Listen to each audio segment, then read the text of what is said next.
ਸਤਿ ਸ਼੍ਰੀ ਅਕਾਲ ਜੀ। Punjabi radio USA, Punjabi TV USA ਵੇਖ ਅਤੇ ਸੁਣ ਰਹੇ ਸਾਰੇ ਹੀ ਸਰੋਤਿਆਂ ਨੂੰ ਪਿਆਰ ਭਰੀ ਸਤਿ ਸ਼੍ਰੀ ਅਕਾਲ। ਬਹੁਤ-ਬਹੁਤ ਸਵਾਗਤ ਹੈ ਤੁਹਾਡਾ ਸਾਡੇ ਪ੍ਰੋਗਰਾਮ ਖਬਰ ਤੇ ਨਜ਼ਰ ਦੇ ਵਿੱਚ, ਜਿਸ ਦੇ ਵਿੱਚ ਦੇਸ਼ ਵਿਦੇਸ਼ ਦੇ ਨਾਲ ਜੁੜੀਆਂ ਹੋਈਆਂ ਖਬਰਾਂ ਦੇ ਉੱਪਰ ਚਾਨਣਾ ਪਾਈਦਾ ਹੈ ਤੇ ਉਹਨਾਂ ਦਾ ਵਿਸ਼ਲੇਸ਼ਣ ਕਰਨ ਦੇ ਲਈ ਸਾਡੇ ਨਾਲ ਵਿਸ਼ੇਸ਼ ਤੌਰ ਤੇ ਮੌਜੂਦ ਰਹਿੰਦੇ ਨੇ ਪੰਜਾਬ ਤੋਂ ਸੀਨੀਅਰ ਪੱਤਰਕਾਰ ਮਿੰਟੂ ਗੁਰਸਰੀਆ ਜੀ।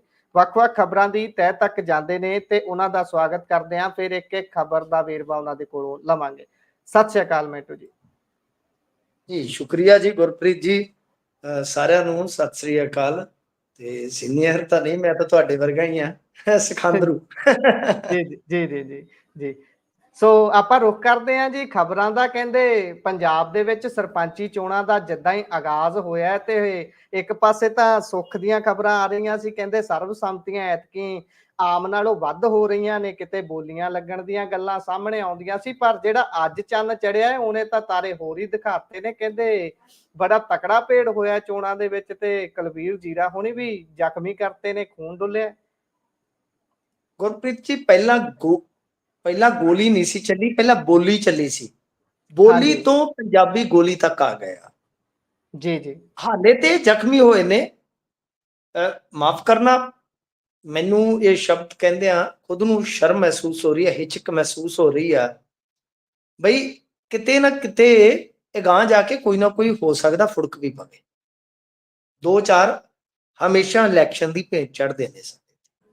ਜੀ ਇਹ ਜੀ ਦਸਤੂਰ ਬਣ ਗਿਆ ਹੈ ਸਾਡਾ ਕਿ ਅਸੀਂ ਲਹੂ ਵੀਟਵੀਂ ਪੰਚਾਇਤੀ ਚੋਣ ਲੜਨੀ। ਬੋਲੀ ਵਾਲੇ ਤੇ ਭੱਜ ਗਏ ਹੁਣ, ਕਿਉਂਕਿ ਬੋਲੀ ਦੇ ਖਿਲਾਫ ਤੇ ਤੁਹਾਨੂੰ ਪਤਾ ਹੀ ਆ PIL ਪੈ ਗਈ, ਉੱਥੇ ਜਨਹਿਤ ਪਟੀਸ਼ਨ ਪੈ ਗਈ ਨਾ ਹਾਈ ਕੋਰਟ ਦੇ ਵਿੱਚ। ਕਿਉਂਕਿ ਕਿਸੇ ਐਕਟ ਦੇ ਵਿੱਚ ਤੇ ਇਹ ਲਿਖਿਆ ਨਹੀਂ ਨਾ ਕਿ ਤੁਸੀਂ ਬੋਲੀ ਲਾਓ। ਜੀ ਇਹ ਤਾਂ ਹੈ। ਅੱਗੇ ਕੰਮ ਤੇ ਇਹ ਚੱਲ ਜਾਂਦਾ ਸੀਗਾ ਕਿ ਕਿਤੇ ਚਲੋ ਕੋਈ ਲੱਖ 2 ਲੱਖ ਕੋਈ ਰੁਪਈਆ ਦਿੱਤਾ ਗੁਰੂ ਘਰ ਨੂੰ, ਜਾਂ ਸਾਂਝੇ ਕੰਮ ਲਈ ਪੈਸੇ ਦੇ ਦਿੱਤੇ, ਉਹ ਤਾਂ ਠੀਕ ਹੋ ਗਿਆ। ਪਰ ਹੁਣ 2-2 ਕਰੋੜ ਰੁਪਈਆ ਚੁੱਕ ਕੇ ਨਮਾਇਸ਼ ਕਰਦੇ ਫਿਰਦੇ ਨੇ ਕਿ ਸਾਨੂੰ ਸਰਪੰਚੀ ਦੇ ਦਿਓ, ਚੱਕੋ ਜੀ। ਬੋਲੀ ਕਿਤੇ ਲੱਗ ਕੇ ਤੁਸੀਂ ਇਲੈਕਸ਼ਨ ਇਦਾਂ ਨਹੀਂ ਪੱਕਾ ਕਰ ਸਕਦੇ। ਤਾਂ ਉਹਦੇ ਖਿਲਾਫ ਪਟੀਸ਼ਨ ਪੈ ਗਈ, ਬੋਲੀਆਂ ਬਾਲੀਆਂ ਵਾਲੇ ਨਿਕਲ ਗਏ ਛੱਡ ਕੇ ਮਟਰ ਪਨੀਰ। ਹੁਣ ਵਾਰੀ ਆ ਗਈ ਗੋਲੀ ਦੀ। ਗੋਲੀਆਂ ਤਾਂ ਦੇਖੋ ਹੁਣ ਜਦੋਂ ਇਹ ਚੱਲਦੀਆਂ ਨੇ, ਇਹ ਜਦੋਂ ਵੱਜਦੀਆਂ ਫਿਰ ਮੁੜ ਕੇ ਕਿਸੇ ਦਾ ਨਾਂ ਪੁੱਛ ਕੇ ਥੋੜੀ ਆਧਾਰ ਕਾਰਡ ਵੇਖ ਕੇ ਥੋੜੀ ਵੱਜਦੀਆਂ। ਜੀ ਇਹ ਤਾਂ ਹੈ। ਪਰ ਇਹ ਗੋਲੀਆਂ ਚੱਲੀਆਂ ਜਜ਼ੀਰੇ ਦੇ ਵਿੱਚ, ਪੁਲਿਸ ਨੂੰ ਚਲਾਉਣੀਆਂ ਪਈਆਂ। ਹੁਣ ਜਿਹੜਾ ਤੇ ਹੈਗਾ ਆ ਜੀਰਾ ਧੜਾ, ਉਹ ਕਹਿੰਦਾ ਕਿ ਨਰੇਸ਼ ਕਟਾਰੀਆ ਪਹਿਲਾਂ ਉਹ ਰਵਾਇਤੀ ਪਾਰਟੀਆਂ 'ਚ ਰਿਹਾ, ਹੁਣ MLA ਆ, ਉਹਦਾ ਮੁੰਡਾ ਮੂੰਹ ਉੱਥੇ ਮਤਲਬ ਕਿ ਸੋਸ਼ਲ ਮੀਡੀਆ ਤੇ ਧਮਕੀਆਂ ਦਿੱਤੀ ਜਾਂਦਾ।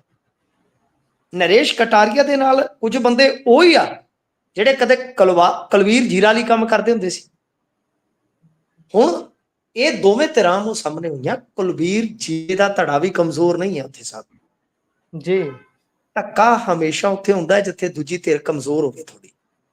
ਜੀ ਤੁਸੀਂ ਸਾਡੇ ਜ਼ਿਲ੍ਹੇ ਦੇ ਵਿੱਚੋਂ, ਸਾਡੇ ਇਲਾਕੇ ਚੋਂ ਕਦੇ ਕੋਈ ਖਬਰ ਸੁਣੀ ਹੈ? ਉਹਦਾ ਕਾਰਨ ਕੀ ਹੈ? ਕਾਰਨ ਇਹ ਹੈ ਕਿ ਅਕਾਲੀ ਵੀ ਇੱਥੇ ਲਾਂਗੜ ਖਿੱਚ ਕੇ ਬਰੋਬਰ ਖਲੋ ਜਾਂਦੇ ਆ ਜਾਓ ਬਾਈ। ਕਿਉਂ? ਕਿਉਂਕਿ ਉਹਨਾਂ ਦੀ ਵੀ ਸਟਰੈਂਥ ਹੈ, ਉਹ ਵੀ ਬਰੋਬਰ ਆ। ਉਹ ਟਰਾਲੀਆਂ ਭਰ ਕੇ ਆਉਣਗੇ ਤਾਂ ਟਰੱਕ ਭਰ ਕੇ ਚਲੇ ਜਾਣਗੇ। ਜੀ ਇੱਥੇ ਐਸਾ ਵੈਸਾ ਨਹੀਂ ਚੱਲਦਾ। ਅਫਸਰਾਂ ਦੀ ਵੀ ਭਾਦੀ ਬਣੀ ਹੁੰਦੀ ਆ ਕਿ ਬਰਾਬਰ ਹੀ ਆ ਕੰਮ, ਇੱਥੇ ਖੇਡ ਬਰੋਬਰ ਦੀ ਆ। ਤਾਂ ਮਤਲਬ ਕਿ ਜਿੱਥੇ ਕੋਈ ਵਿਧਾਇਕ ਇਹਨਾਂ ਦਾ ਜ਼ਿਆਦਾ ਕਹਿ ਲਓ ਕਿ ਮੂੰਹ ਮਾਰਦਾ ਜਾਂ ਇਹਨਾਂ ਦੀ ਉੱਥੇ ਸਟਰੈਂਥ ਜ਼ਿਆਦਾ ਹੈ, ਇਹ ਹਾਵੀ ਆ। ਜਿੱਥੇ ਕਿਸੇ ਦੂਸਰੇ ਬਰੋਬਰ ਕਹਿ ਲਓ ਕਿ ਉਸ ਧੜੇ 'ਚ ਵੀ ਜਾਣ ਆ, ਫਿਰ ਉਹ ਲਾਂਗੜ ਧੂ ਕੇ ਕਹਿੰਦੇ ਆ ਕਿ ਆ ਜਾਓ ਮੈਦਾਨ 'ਚ। ਗੁਰਦਾਸਪੁਰ ਕੀ ਹੋਇਆ? ਗੁਰਦਾਸਪੁਰ ਕਾਂਗਰਸ ਤਗੜੀ ਆ। ਅੱਜ ਤੁਸੀਂ ਵੇਖੋ ਸੁਖੀ ਰੰਧਾਵਾ ਕਿਵੇਂ ਟੁੱਟ ਕੇ ਪੈਣ ਡਿਆ ਸੀ DC। ਜੀ ਜੀ। ਤਾਂ ਜਿੱਥੇ ਇਹ ਫਿਰੋਜ਼ਪੁਰ ਦੇ ਵਿੱਚ ਆਮ ਆਦਮੀ ਪਾਰਟੀ ਦੇ ਵਿਧਾਇਕ ਹੈਗੇ ਆ, ਇਹਨਾਂ ਦੀਆਂ ਕਰਤੂਤਾਂ, ਅੱਛਾ ਮੈਂ ਨਹੀਂ ਕਹਿੰਦਾ ਕੁਲਵੀਰ ਜੀਰੇ ਹੋਰਾਂ ਨੇ ਕਿਹੜਾ ਸੌ ਕੰਮ ਕੀਤੇ ਨੇ ਸਾਹਿਬ, ਸਾਰੇ ਹਲਕੇ ਨੂੰ ਪਤਾ ਹੈ। ਮੈਂ ਐਵੇਂ ਸ਼ਾਦੀਆਂ ਭਰਾਂ ਤਾਂ ਠੀਕ ਨਹੀਂ ਹੈ। ਗੱਲ ਇਹ ਆ ਗੁਰਪ੍ਰੀਤ ਜੀ ਕਿ ਜਿੱਥੇ ਕਿਸੇ ਦਾ ਸੂਤ ਲੱਗਦਾ। ਹੁਣ ਕੱਲ ਕੀ ਹੋਇਆ ਇਸੇ ਫਿਰੋਜ਼ਪੁਰ ਦੇ ਵਿੱਚ, ਉਹ ਇੱਕ ਬੰਦਾ ਜਿਹੜਾ ਹੈ ਉਹ ਸਕਾਰਪੀਓ ਦੇ ਵਿੱਚ, ਜਿਵੇਂ ਅਖੰਡਾਨਾਥ ਤ੍ਰਿਪਾਠੀ ਹੁੰਦਾ ਤਾਂ ਉਦਾਂ ਬਲੈਕ ਸਕਾਰਪੀਓ ਦੇ ਵਿੱਚ ਭੱਜਣ ਲੱਗਾ, ਫਾਇਰ ਕਰ ਗਿਆ। ਸਾਬਕਾ ਸਰਪੰਚ ਆਮ ਆਦਮੀ ਪਾਰਟੀ ਦਾ ਬੰਦਾ ਹੈ ਜੀ। ਤੇ ਉਹ ਜਿਹੜਾ ਸੈਕਟਰੀ ਕਾਗਜ਼ਾਂ ਵਾਲਾ ਝੋਲਾ ਲੈ ਕੇ ਖਲੋਤਾ ਸੀ ਉਹ ਵੀ ਲੈ ਕੇ ਭੱਜ ਗਿਆ। ਹੱਥ ਨਹੀਂ ਕਿਸੇ ਦੇ ਆਉਂਦਾ ਤੇਰਾ ਉੱਡਣਾ ਯਾਰ। ਆਹ ਤੇ ਹਾਲਾਤ ਬਣੇ ਪਏ ਨੇ ਸਭ। ਮਤਲਬ ਕਿ ਜਿੱਥੇ ਜ਼ੋਰ ਜਿਵੇਂ ਕਿਸੇ ਦਾ ਸੂਤ ਆਉਂਦਾ ਹੈ ਉਵੇਂ ਆ ਤਾਂ ਜੀਰੇ ਦੇ ਵਿੱਚ ਜਿਹੜਾ ਭੇੜ ਹੋਇਆ ਸਭ ਇੱਕ ਦੂਜੇ ਤੇ ਦੋਸ਼ ਲਾ ਰਹੇ ਆ। ਪਰ ਤੁਸੀਂ ਕੱਟ ਤੇ ਵੇਖੋ ਨਾ ਵੀਡੀਓ 'ਚ ਕਿ ਦੋਨਾਂ ਧਿਰਾਂ ਦਾ ਕਿੰਨਾ, ਦੋਨਾਂ ਧਿਰਾਂ ਦੇ ਕੋਲ ਹੀ ਸੰਦ ਨੇ ਤੇ ਪੁਲਿਸ ਤਾਂ ਗੋਲੀ ਚਲਾਊਗੀ। ਫਿਰ ਪੁਲਿਸ ਦੇ ਕੋਲ ਆਪਸ਼ਨ ਕੀ ਆ? ਪੁਲਿਸ ਨੇ ਤੇ ਮੈਂ ਦੇਖਿਆ ਕਿ AK-47 ਚ ਵੀ ਕੱਢੇ ਫਾਇਰ ਜੀ, ਇੱਕ ਪੁਲਿਸ ਵਾਲਾ ਪਿਸਟਲ ਚੋਂ ਕੱਢ ਰਿਹਾ, ਜਦੋਂ ਗੱਲ ਹੀ ਵੱਸੋਂ ਬਾਹਰ ਹੈ ਸਰ। ਪਰ ਇਹ ਜਿਹੜੀ ਆਮ ਆਦਮੀ ਪਾਰਟੀ ਨੇ ਇੱਕ ਲਹਿਰ ਉਸਾਰੀ ਸੀਗੀ ਕਿ ਅਸੀਂ ਭਾਈਚਾਰਕ ਸਾਂਝ ਇਸ ਵਾਰੀ ਭਾਈ ਟੁੱਟਣ ਨਹੀਂ ਦੇਵਾਂਗੇ, ਮਜ਼ਬੂਤ ਰੱਖਾਂਗੇ, ਤਾਂ ਮੈਨੂੰ ਲੱਗਦਾ ਕਿ ਉਹ ਲਹਿਰ ਤੇ ਕਿਤੇ ਨਾ ਕਿਤੇ ਗੁਰਪ੍ਰੀਤ ਜੀ ਦਮ ਤੋੜ ਰਹੀ ਆ। ਪਿੰਡਾਂ 'ਚ ਦੁਸ਼ਮਣੀਆਂ ਪੈ ਰਹੀਆਂ ਨੇ ਕਈ ਥਾਈਂ। ਮਤਲਬ ਕਿ ਅੱਜ ਵੀ ਜੇ ਤੁਸੀਂ ਦੇਖੋਗੇ ਕਿੰਨੀ ਥਾਈਂ ਹੈ ਜਿਹੜੇ ਵਿਰੋਧੀ ਧਿਰ ਵਾਲੇ ਉਹ ਸ਼ਿਕਾਇਤਾਂ ਦਿੰਦੇ ਨਜ਼ਰ ਆਏ। ਤੇ ਇੱਕ ਤੁਸੀਂ ਪਨੇੜੀ ਦੇਖੋ ਨਾ, ਪਨੇੜੀ ਆ ਜਦੋਂ ਆਪਾਂ ਪਟਿਆਲੇ ਤੋਂ ਦੇਵੀਗੜ੍ਹ ਨੂੰ ਜਾਂਦੇ ਰਾਹ 'ਚ ਪਨੇੜੀ ਪੈਂਦਾ। ਹਾਂਜੀ ਹਾਂਜੀ। ਤਾਂ ਉੱਥੇ ਦਾ ਜਿਹੜਾ ਉਹ ਸੀਗਾ ਤਹਿਸੀਲਦਾਰ ਤੇ ਉਹ ਤੇ ਇੱਕ ਸਿਆਣੇ ਬਿਆਣੇ ਬੰਦੇ ਨਾਲ ਵੇਖੋ ਕੀ ਕਰਨ ਡਿਆ, ਮੈਂ ਤੈਨੂੰ ਥਾਣੇ ਸੁੱਟ ਦੂੰਗਾ, ਤੇ ਉਹ ਤਾਂ ਬਾਹਾਂ ਟਾਂਕੇ ਦੇ ਨਾਲ ਲੜਨ ਆ ਰਿਹਾ। ਜੀ ਜੀ।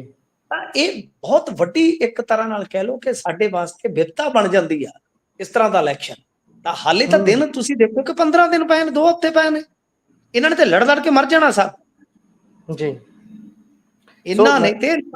ਹਾਂਜੀ, ਮੈਂ ਇੱਥੇ ਤੁਹਾਡੀ ਗੱਲ ਨਾਲ ਐਡ ਕਰਨਾ ਚਾਹੁੰਦਾ ਸੀ ਸਰ ਕਿ ਮੈਂ ਹੁਣੇ ਕਵਰੇਜ ਕਰ ਰਿਹਾ ਸੀ, ਆਊਟਡੋਰ ਗਏ ਹੋਏ ਸੀ ਅਸੀਂ ਵੀ, ਜਿੱਥੇ ਫਾਰਮ ਭਰੇ ਜਾ ਰਹੇ ਨੇ ਸਾਰੇ ਪਿੰਡਾਂ ਵਾਲਿਆਂ ਦੇ ਜਲੰਧਰ 'ਚ, ਤੇ ਉੱਥੇ ਜਾਂਦੇ ਆ, ਉੱਥੇ ਲੋਕਾਂ ਨਾਲ ਗੱਲਬਾਤ ਕੀਤੀ, ਉੱਥੇ ਵੀ ਬਜ਼ੁਰਗ ਇਹ ਗੱਲਾਂ ਕਹਿ ਰਹੇ ਨੇ ਕਿ ਜਿਹੜੇ ਅੱਗੇ ਅਫਸਰ ਬੈਠੇ ਹੋਏ ਨੇ ਫਾਰਮ ਭਰਵਾ ਰਹੇ ਨੇ ਉਹ ਚੰਗੀ ਤਰ੍ਹਾਂ ਗੱਲ ਹੀ ਨਹੀਂ ਕਰ ਰਹੇ, ਕੋਈ ਕਿਸੇ ਤਰ੍ਹਾਂ ਦਾ ਕੋਈ ਪ੍ਰਬੰਧ ਨਹੀਂ ਹੈ। ਉੱਥੇ ਬੰਦੇ 'ਚ ਬੰਦਾ ਵੱਜਦਾ ਫਿਰਦਾ ਹੈ।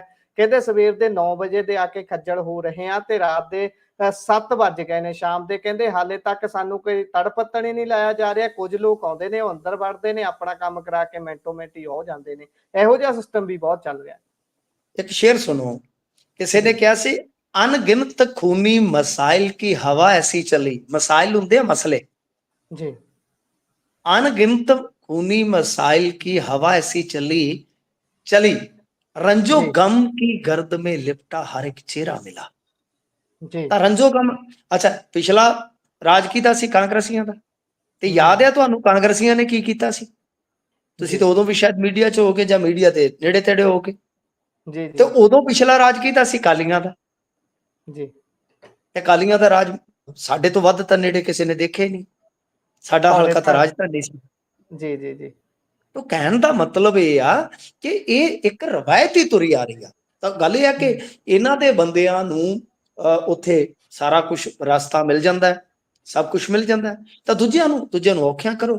ਦਿਨ ਤੇ ਇਹੀ ਹੁੰਦੇ ਨੇ ਕਿ 2-4 ਲੰਘ ਗਏ, ਜਿਹਦਾ ਟਾਈਮ ਲੰਘ ਗਿਆ। ਹੁਣ ਤੁਸੀਂ ਇਹ ਛੱਡੋ ਬਈ, ਕਮਾਲ ਦੀ ਗੱਲ ਆ ਕਿ ਵੋਟਰ ਸੂਚੀਆਂ ਦੇ ਵਿੱਚ ਵੀ ਇਹਨਾਂ ਦੇ ਬੰਦਿਆਂ ਨੇ ਹੇਰਾਫੇਰੀ ਕਰਵਾ ਦਿੱਤੀ ਜੀ। ਯਾਨੀ ਉੱਥੇ ਜਗਰਾਉਂ ਦੇ ਵਿੱਚ ਕੀ ਹੋਇਆ ਕਿ ਮੀਆਂ ਬੀਬੀ ਤਿਆਰੀ ਕਰਨ ਡਏ ਨੇ ਕਿ ਚਲੋ ਬਈ ਕਾਗਜ਼ ਭਰੀਏ ਤੇ ਬਈ ਸ਼ੌਹਰ ਬਣੇਗਾ ਉਮੀਦਵਾਰ ਤੇ ਕਵਰਿੰਗ ਉਮੀਦਵਾਰ ਹੋਏਗੀ ਉਹਦੀ ਬੀਵੀ। ਤੇ ਜਾ ਕੇ ਵੇਖਿਓ ਨਾ ਭਾਜੋ ਇੱਥੋਂ ਤੁਹਾਡੇ ਤਾਂ ਵੋਟਰ ਸੂਚੀ 'ਚ ਨਾ ਹੀ ਹੈ ਨਹੀਂ ਜੀ। ਮੇਰੇ ਖੁਦ ਦੇ ਪਿੰਡ BLO, ਜਿਹੜਾ ਮੁੰਡਾ BLO ਆ, ਅੱਛਾ ਮੇਰਾ ਘਰ ਖੇਤਾਂ 'ਚ ਆ, ਪਿੰਡ ਤੋਂ 900 ਮੀਟਰ ਦੂਰ ਆ ਜੀ ਪਿੰਡ ਤੋਂ, ਤੇ ਮੇਰੇ ਘਰ ਤੋਂ 900 ਮੀਟਰ ਹੀ ਉਹਨਾਂ ਦਾ ਘਰ ਦੂਰ ਆ। ਮੇਰਾ ਡੇਰਿਆਂ ਵਾਲੇ ਵਾਰਡ ਦੇ ਵਿੱਚ ਆ, 8 ਨੰਬਰ ਵਾਰਡ 'ਚ, ਉਹਨਾਂ ਨੂੰ ਚੱਕ ਕੇ 6 ਨੰਬਰ ਵਾਰਡ 'ਚੋਂ ਪਿੰਡ ਵਾਲੇ ਵਾਰਡ 'ਚ ਸੁੱਟ ਦਿੱਤਾ 16 'ਚ। BLO ਨੂੰ ਹਿਸਾਬ ਲਾ ਲਓ ਜੀ। ਉਹਨਾਂ ਦੇ ਕਮਾਲ ਦੀ ਗੱਲ ਹੈ ਕਿ ਜਿਹਦਾ ਘਰ ਮੇਰੇ ਨਾਲੋਂ ਵੀ ਦੁੱਗਣੀ ਦੂਰ ਆ ਪਿੰਡ ਤੋਂ, ਉਹਨਾਂ ਦੀਆਂ 16 ਵੋਟਾਂ 16 'ਚੋਂ 6 ਵੋਟਾਂ ਕੱਟ ਕੇ ਪਿੰਡ ਦੇ ਇੱਕ ਵਾਰਡ 'ਚ ਲਾਤੀਆਂ ਜਿੱਥੇ ਲੱਲਾ ਖੱਖਾ ਹੀ ਹੈ। ਤੇ ਉਹ ਸ਼ੈਤਾਨੀ ਕਹਿੰਦੇ ਕਿ ਇੱਕ ਇਹਨਾਂ ਦੇ ਬੰਦੇ ਨੇ ਕੀਤੀ ਆ। ਹੁਣ ਪਤਾ ਨਹੀਂ ਸੱਚ ਹੈ ਕਿ ਝੂਠ ਹੈ, ਮੈਂ ਤੇ ਪਿੰਡ ਦੇ ਵਿੱਚ ਇੰਨਾ ਜਾਂਦਾ ਆਉਂਦਾ ਨਹੀਂ ਹੈ। ਤਾਂ ਗੱਲ ਇਹ ਆ ਕਿ ਹੁਣ ਇਹ ਸਾਰਾ ਕੁਝ ਜਿਹੜਾ ਹੈ ਵੋਟਰ ਸੂਚੀਆਂ 'ਚ ਕਿਸ ਨੇ ਕੀਤਾ? ਤਾਂ ਵੋਟਰ ਸੂਚੀ ਤੁਸੀਂ ਸਿੱਧਾ ਹਿਸਾਬ ਸੀਗਾ 2000 ਆ ਜਿਹੜੀ ਹੁਣ 24 ਵਾਲਾ ਇਲੈਕਸ਼ਨ ਹੋਇਆ, ਇਹਦੀਆਂ ਵੋਟਰ ਸੂਚੀਆਂ ਚੱਕ ਲਓ ਤੁਸੀਂ, ਸਿੰਪਲ ਫੰਡਾ। ਆ ਵੋਟਾਂ ਪੈ ਕੇ ਹਟੀਆਂ ਨੇ ਨਾ ਗੁਰਪ੍ਰੀਤ ਜੀ। ਜੀ ਤੇ ਕੀ ਲੋੜ ਹੈ ਤੁਹਾਨੂੰ ਫਲਾਣੀ ਸੂਚੀ ਚੱਕਣ ਦੀ, ਫਲਾਣੀ ਸੂਚੀ ਚੱਕਣ ਦੀ? ਤਾਂ 24 ਵਾਲੀਆਂ ਸੂਚੀਆਂ ਲੋਕ ਸਭਾ ਵਾਲੀਆਂ ਹਾਲੇ ਕਹਿ ਲਓ ਕਿ 2-3 ਮਹੀਨੇ ਤੇ ਹੋਏ ਨੇ, ਤੁਸੀਂ ਉਹੀ ਜੀ ਚੱਕ ਕੇ ਇਲੈਕਸ਼ਨ ਕਰਵਾ ਦਿਓ। ਤਾਂ ਰਿਜ਼ਰਵੇਸ਼ਨ ਤੇ ਵੀ ਰੌਲਾ ਪੈ ਗਿਆ। ਰਿਜ਼ਰਵੇਸ਼ਨ ਦਾ ਵੀ ਇਹੋ ਆ ਕਿ ਨੋਟੀਫਿਕੇਸ਼ਨ ਹੋਣ ਤੱਕ ਤੁਸੀਂ ਗਜਟ ਹੀ ਨਹੀਂ ਪੇਸ਼ ਕੀਤਾ, ਜੀ ਤੁਹਾਡਾ ਗਜਟ ਰਿਲੀਜ਼ ਨਹੀਂ ਹੋਇਆ ਰਿਜ਼ਰਵੇਸ਼ਨ ਦਾ, ਤਾਂ ਕਾਇਦੇ ਦੇ ਮੁਤਾਬਕ ਤੁਹਾਡਾ ਨੋਟੀਫਿਕੇਸ਼ਨ ਵੀ ਲੀਗਲੀ ਚੈਲੰਜ ਹੋ ਸਕਦਾ। ਸੋ ਇਸ ਵਾਸਤੇ ਇਹ ਜੋ ਮਾਨ ਸਾਹਿਬ ਇਲੈਕਸ਼ਨ ਲੜਵਾ ਰਹੇ ਨੇ, ਕਰਵਾ ਰਹੇ ਨੇ, ਬਿਲਕੁਲ ਕਿਉਂਕਿ ਫਸ ਗਏ ਸੀ ਹਾਈ ਕੋਰਟ 'ਚ। ਇਹਨਾਂ ਨੇ ਇੱਕ ਲਿਖਤੀ ਕਹਿ ਲਓ ਕਿ ਹਲਫਨਾਮਾ ਦਿੱਤਾ ਹੋਇਆ, ਜਿਹਨੂੰ ਅੰਗਰੇਜ਼ੀ 'ਚ ਸ਼ਬਦ ਪੱਤਰ ਕਹਿ ਦਿੰਦੇ ਆ, ਐਫੀਡੈਵਿਟ ਜੀ ਅੰਗਰੇਜ਼ੀ 'ਚ। ਤਾਂ ਉਹਦੇ 'ਚ ਇਹਨਾਂ ਨੇ 20 ਤਰੀਕ ਆਪ ਹੀ ਦੱਸੀ ਹੈ ਕਿ 20 ਤੋਂ ਪਹਿਲਾਂ ਅਸੀਂ ਇਲੈਕਸ਼ਨ ਕਰਾਵਾਂਗੇ। ਹੁਣ ਉਹਦੇ 'ਚ ਫਸੇ ਪਏ ਨੇ। ਤੇ ਸੂਰਤ ਹਾਲ ਇਹ ਆ ਕਿ ਅੱਜ ਐਮਰਜੈਂਸੀ 'ਚ ਇਹਨਾਂ ਨੇ ਪੁਲਿਸ ਵਾਲਿਆਂ ਦੀਆਂ ਛੁੱਟੀਆਂ ਰੱਦ ਕਰ ਦਿੱਤੀਆਂ ਕਿ ਇਹ ਜੀ ਇੰਨਾ ਵੱਡ ਬਣਾਂਗਾ ਚੱਲਣ ਡਿਆ ਹੈ ਕਿ ਭਾਈ ਪੁਲਿਸ ਵਾਲਿਆਂ ਦੀਆਂ ਛੁੱਟੀਆਂ ਰੱਦ ਨੇ। ਤੇ ਜਿਹੜੇ ਕਹਿੰਦੇ ਸੀ ਕਿ ਭਾਈਚਾਰਕ ਸਾਂਝ ਨਹੀਂ ਟੁੱਟਣ ਦੇਵਾਂਗੇ ਇਸ ਦਫਾ, ਭਾਈਚਾਰਕ ਸਾਂਝ ਤੇ ਜਿਹੜੀ ਆ ਉਹ ਤੇ ਬਨੇਰੇ ਤੇ ਚੜ ਗਈ ਆ, ਉਹ ਤੇ ਚੀਕਾਂ ਮਾਰਦੀ ਆ ਜੀ ਕਿ ਐਸੇ ਲੱਛਣ ਨੇ ਤੁਹਾਡੇ। ਮੈਂ ਇਹ ਨਹੀਂ ਕਹਿੰਦਾ ਕਿ ਇਕੱਲੇ ਆਮ ਆਦਮੀ ਪਾਰਟੀ ਵਾਲੇ, ਜਿੱਥੇ ਕਿਸੇ ਦਾ ਜ਼ੋਰ ਪਏਗਾ ਉਹਨੇ ਜ਼ੋਰ ਉਹਨਾਂ ਲਾਉਣਾ। ਔਰ ਐਡੀ ਲੰਡੂ ਰਾਜਨੀਤੀ ਆ ਪਿੰਡਾਂ ਦੀ, ਲੰਡੂ ਰਾਜਨੀਤੀ ਆ ਕਿ ਕਿਸੇ ਦਾ ਕਾਗਜ਼ ਰੱਦ ਕਰਵਾ ਦਿੱਤਾ, ਕੋਈ ਸਹਿਮਤੀ ਬਣ ਰਹੀ ਆ ਉਹਦੇ 'ਚ ਜਾ ਕੇ ਟੁੱਚਰ ਢਾ ਦਿੱਤੀ। ਯਾਨੀ ਬਸ ਉਹ ਜਿੱਦਾਂ ਕਹਿ ਲਓ ਕਿ ਜਿਹੜਾ ਖੂਹ ਦੇ ਡੱਡੂ ਵਾਲਾ ਹਿਸਾਬ ਆ, ਬਸ ਇੱਥੋਂ ਦੀਆਂ ਗੰਦੀਆਂ ਮਾਰਾਂ ਸਾਡੇ ਕੋਲ ਆ, ਉਹਨੂੰ ਮਾਰ ਦਿੱਤੀ, ਉਹਨੂੰ ਮਾਰ ਦਿੱਤੀ। ਇਹ ਲੰਡੂ ਰਾਜਨੀਤੀ ਹੈ ਸਾਹਿਬ ਕਿ ਪਿੰਡਾਂ ਦੇ ਵਿੱਚ ਇੱਕ ਦੂਜੇ ਨੂੰ ਪਾੜੀ ਜਾਣਾ, ਪਿੰਡ ਇਕੱਠਾ ਨਾ ਹੋ ਜਾਵੇ। ਸੋ ਇਹ ਸਾਰੇ ਪਿੰਡਾਂ ਦੇ ਵਿੱਚ ਇਸ ਤਰ੍ਹਾਂ ਦੇ ਬੰਦੇ ਹੈਗੇ। ਸਾਡਾ ਸੁਭਾਅ ਬਣ ਗਿਆ ਕਿ ਖੂਨ ਡੋਲਣਾ, ਅਸੀਂ ਪੈਸਾ ਵੇਸਟ ਕਰਨਾ, 2-2 ਕਰੋੜ ਰੁਪਈਆ ਚੁੱਕੀ ਫਿਰਦੇ ਆ ਤੇ 22 ਰੁਪਏ ਅਸੀਂ ਸਿਲੰਡਰ ਦੀ ਸਬਸਿਡੀ ਲੈਨੇ ਆ। ਜੀ ਜੀ, ਇਹ ਤਾਂ ਹੈ। ਸੋ ਜਿਹੜੀ ਸਰਕਾਰ ਕਹਿੰਦੀ ਸੀ ਕਿ ਅਸੀਂ ਪਿੰਡਾਂ ਦੀਆਂ ਸੱਥਾਂ ਚੋਂ ਚੱਲਣਾ ਹੈ, ਉਹ ਸੱਥਾਂ ਹੁਣ ਪਾਟੋ ਤਾੜ ਹੋਈਆਂ ਪਈਆਂ ਨੇ। ਪਤਾ ਨਹੀਂ ਲੱਗਦਾ ਕਿ ਕੌਣ ਕਿੱਧਰ ਨੂੰ ਜਾਊ, ਕੀ ਬਣੂਗਾ। ਪਰ ਦੂਜੇ ਬੰਨੇ ਜਦੋਂ ਆਪਾਂ ਗੱਲ ਕਰਦੇ ਹਾਂ ਵੀ ਮੁੱਖ ਮੰਤਰੀ ਸਾਹਿਬ 3-4 ਦਿਨ ਹਸਪਤਾਲ ਕੀ ਲਾਇਆ, ਪਿੱਛੇ ਸਾਰਾ ਕੁਝ ਹੀ ਡਾਮਾਡੋਲ ਹੋ ਗਿਆ। ਇਸੇ ਕਰਕੇ ਉਹਨਾਂ ਨੇ ਆਉਂਦਿਆਂ ਸਭ ਤੋਂ ਪਹਿਲਾਂ ਕਿਸਾਨਾਂ ਵਾਲੇ ਮੁੱਦੇ ਨੂੰ ਐਡਰੈਸ ਕੀਤਾ। ਵੱਡੀ ਲੰਬੀ ਜੰਬੋ ਮੀਟਿੰਗ ਉਹਨਾਂ ਨੇ ਕੀਤੀ, ਪਰ ਉਸ ਦੇ ਬਾਵਜੂਦ ਵੀ ਕਹਿੰਦੇ ਹਾਲੇ ਤੱਕ ਅੱਜ ਝੋਨੇ ਦੀ ਖਰੀਦ ਸ਼ੁਰੂ ਨਹੀਂ ਹੋਈ। ਪਹਿਲਾ ਦਿਨ ਸੀ ਕਹਿੰਦੇ ਅੱਜ। ਜੀ ਕੀ ਬਣੀ ਹੈ ਗੱਲਬਾਤ? ਦੇਖੋ, ਮੁੱਖ ਮੰਤਰੀ ਡਰਦੇ ਹੀ ਹੁਣ ਹਰਕਤ ਚ ਆਉਣਗੇ ਜੀ ਕਿ ਘੱਟੋ ਘੱਟ ਮੈਂ ਹਰਕਤ ਚ ਤਾਵਾਂ, ਕਿਤੇ ਇਹ ਨਾ ਹੋਵੇ ਕਿ ਬਰਕਤ ਜਾਂਦੀ ਲੱਗੇ। ਜੀ ਜੀ, ਇਹਨਾਂ ਦਾ ਹਾਲ ਮਤਲਬ ਕਿ ਇੰਨਾ ਖਸਤਾ ਹੈ ਸਾਹਿਬ। ਮੈਂ ਖੁਦ ਮਤਲਬ ਕਿ ਪਿਛਲੇ ਲਾ ਲਓ ਕਿ 5-6 ਹਫ਼ਤਿਆਂ ਤੋਂ ਕੋਠੇ ਤੇ ਚੜ ਕੇ ਕਹਿ ਲਓ, ਕੋਠੇ ਤੇ ਚੜਨ ਵਾਲਾ ਸ਼ਬਦ ਵਾਰ-ਵਾਰ ਆ ਰਿਹਾ ਹੈ, ਇੱਥੇ ਸ਼ਾਇਦ ਕਿਰਪਾ ਰੁਕੀ ਪਈ ਆ। ਬਈ ਕੋਠੇ ਤੇ ਚੜ ਕੇ ਹਾਕਾ ਮਾਰਨ ਡਏ ਆ ਕਿ ਉਹ ਜਾਗੋ ਹੈ, ਜਾਗੋ। ਹੁਣ ਇਹਨਾਂ ਦਾ ਕੰਮ ਪਤਾ ਕੀ ਹੈ ਸਾਹਿਬ? ਇਹ ਪਿੱਛੋਂ ਤੁਰੇ ਆਉਂਦੇ ਨਿਢਾਲ ਹੋ ਕੇ, ਡਿੱਗਦੇ ਢਾਉਂਦੇ, ਲੱਤਾਂ ਵਿੰਗੀਆਂ, ਲਾਕਾ ਆਊਟ। ਪਿੰਡ ਦੇ ਕੋਲੋਂ ਆ ਕੇ ਇਹਨਾਂ ਨੇ ਕੀ ਕਰਨਾ, ਚੱਪਲਾਂ ਹੱਥ 'ਚ ਫੜ ਕੇ ਤੇ ਰੇਸ ਖਿੱਚ ਦੇਣੀ। ਪਿੰਡ ਵਾਲਿਆਂ ਨੂੰ ਲੱਗੇ ਬੱਲੇ ਬੱਲੇ ਬੱਲੇ, ਮਾਨ ਸਾਹਿਬ ਇੱਥੇ ਰਨਿੰਗ ਕਰਕੇ ਆਉਂਦੇ ਨੇ, ਇਹ ਤੇ ਮੈਰਾਥਨ ਦੌੜਦੇ ਨੇ, ਜਿਵੇਂ ਤੁਸੀਂ ਜੰਬੋ ਮੀਟਿੰਗ ਕੀ। ਸਰ ਕੁਛ ਨਹੀਂ ਹੈ, ਕੱਖ ਨਹੀਂ ਹੈ। ਹੁਣ ਕੀ ਹੈ? ਲਓ ਜੀ, ਸ਼ੈਲਰ ਮਾਲਕਾਂ ਦੀਆਂ ਸਮੱਸਿਆਵਾਂ ਲਈ ਅਸੀਂ ਪੱਤਰ ਲਿਖਤਾ ਕੇਂਦਰ। ਤੁਹਾਡੇ ਕਟਾਰੂ ਚੱਕ ਜੀ ਤੇ ਉੱਥੇ ਜਾ ਸ਼ੈਲਰਾਂ ਦੇ ਵਿੱਚ ਜਿੰਨਾ ਝੋਨਾ ਲੱਗਿਆ ਸਾਹਿਬ, ਮੇਰੇ ਦੋਸਤਾਂ ਦੇ ਸ਼ੈਲਰ ਨੇ, ਮੈਨੂੰ ਕੱਲੀ ਗੱਲ ਦਾ ਪਤਾ ਹੈ।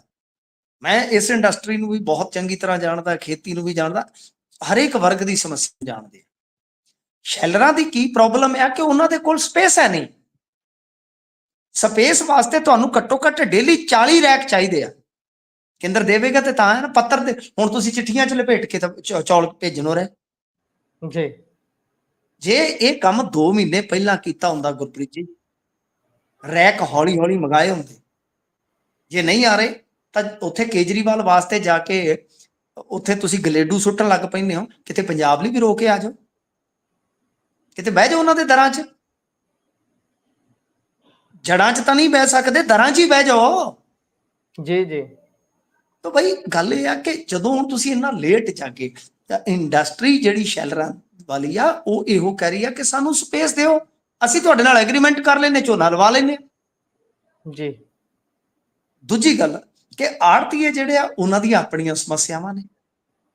ਉਹ ਅੱਡ ਕਹਿੰਦੇ ਕਿ ਆਹੀ ਮੌਕਾ ਸਰਕਾਰ ਦੀ ਧੌਣ ਤੇ ਗੋਟਾ ਰੱਖ ਕੇ ਅਸੀਂ ਆਪਣੀਆਂ ਸਮੱਸਿਆਵਾਂ ਜਿਹੜੀਆਂ ਉਹ ਹੱਲ ਕਰਵਾਈਏ, ਕਿਉਂਕਿ 5 ਸਾਲ ਪਹਿਲਾਂ ਵੀ ਉਹਨਾਂ ਨੇ ਹੜਤਾਲ ਕੀਤੀ ਸੀ।